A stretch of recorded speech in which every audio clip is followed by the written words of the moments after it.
EPAWA meteorologist Bobby Martich here with your outlook for August 18th, 2023. It is Friday, end of the work week, and the Friday video forecast is proudly sponsored by McCall Collective Brewing.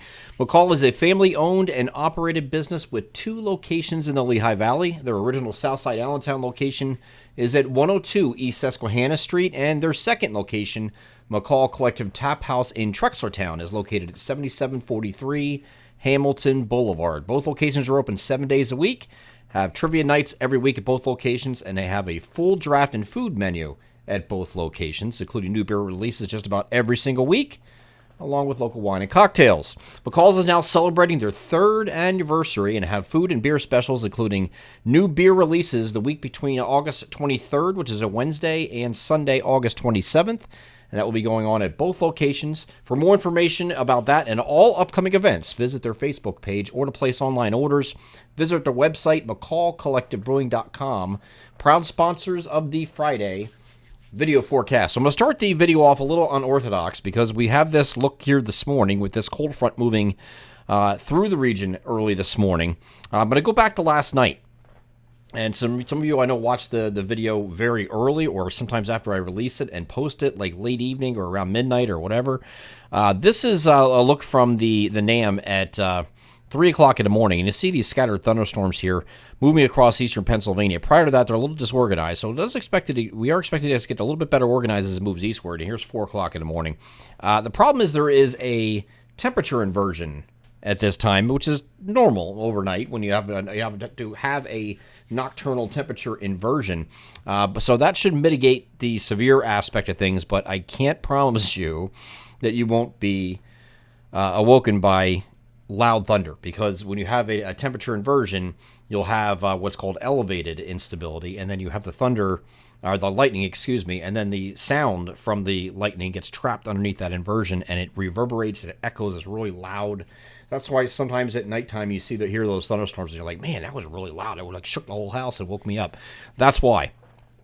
So that is going to be very early. High resolution rapid refresh doing about the same time frame. Here is looking at 3 o'clock in the morning. You see a pretty solid looking line here, but remember this is precipitation intensity, not necessarily an indication of severe weather. But the best chance for that is going to be kind of like I-78 and north across Northeast PA, Lehigh Valley to Northeast PA, and then continuing into northern New Jersey. So there is a chance here that you might get some, I don't think it's going to be a tornado issue, but I think there is a chance you could have some gusty winds that are above 40 miles per hour. I don't think we're getting quite 60 plus here, again, because of that temperature inversion in place. And as long as that's there, it probably shouldn't be that big of a deal, other than the fact it might give you a rude awakening here in the wee hours of the morning. Okay, so, but as we get to this morning, here's 8 o'clock, there is 7 o'clock in the morning, just a few leftover showers were storming early this morning across our eastern areas, and then that moves off, and then we actually become partly cloudy and eventually mostly sunny this afternoon as this front moves through. But it will be cooler today. You see above me the temperatures, 75 to 86. So the temperature spread across the region. The 70s are going to be up here in the northwestern areas where the front went through faster. The 80s, mid-80s will be down here by the shore points from anywhere in South Jersey and coastal Delaware. Those areas will have, a lot. It'll take a little bit longer for the front to move through, so therefore you'll be able to increase those temperatures. And then tomorrow, pretty much the same air mass, 75 to 82 though, because those southeast areas will recover a little bit, but not as much as today because the front has already gone through. So this is that trough moving through that we spoke about over the last couple days. Is going to settle into our region for Friday, and here is Saturday where it's still sitting over the northeast United States. We're still under his trough influence, and until that kicks out, which it will on Sunday, it's going to be cooler again here Sunday or Saturday as well.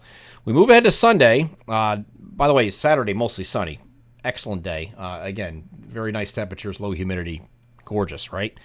Sunday is also mostly sunny, but we're going to have a ridging starting to build in. It's not going to be a full ridge. We're going to piece of this ridge moving in. It's out here in the Midwest, centered out here. A piece of that is going to move over the top of the region here on Sunday. That's going to give us temperatures in the mid to upper 80s for highs on Sunday. So quite a recovery in temperatures on Sunday. And then even more so on Monday. I think the peak heating day is Monday. Monday, the ridge will be solidly influencing the region. And at this point, this ridge is sitting here like this, okay? And you get a big dome of high pressure sitting out here, really baking out here in the Midwest. This is going to be a big heat area up here, up Chicago, any St. Louis, all those places that will have some really warm temperatures. We're going to get a piece of that on Monday, where temperatures are going to be upper 80s to lower 90s for a single day. Intervals of clouds and sun otherwise here on Monday. Of course, humidity increases in that respect. Now, if we get to Tuesday, the ridge is going to start retrograding to the southwest, right? It's going to start going out in this direction. So the outer periphery of this ridge is now out here, okay? So we start losing the higher heat, and temperatures are going to come down in the low to mid 80s, or generally either side of the middle 80s here on Tuesday. The European model is showing this little feature right here, moving it up and over top of the ridge, and this could be a series of little fast-moving shortwaves around the outer periphery of the ridge next week. GFS and Canadian model do not have this, but the European model does, so just showing you what this can do. A little fast shortwave moving through on Tuesday. The other models don't have it, so in our local forecast, you'll just see partly to mostly cloudy on Tuesday, and that's it. This is another cold front, so to speak, kind of like a backdoor front, because the ridge, again, is out here on Wednesday. It's way out of our area. Temperatures continue to come down into the lower 80s both Wednesday and Thursday. We are expecting mostly sunny skies on Wednesday and partly cloudy on Thursday. Again, we're going to watch these little systems here because there's a lot of there's a couple here. That was the first one.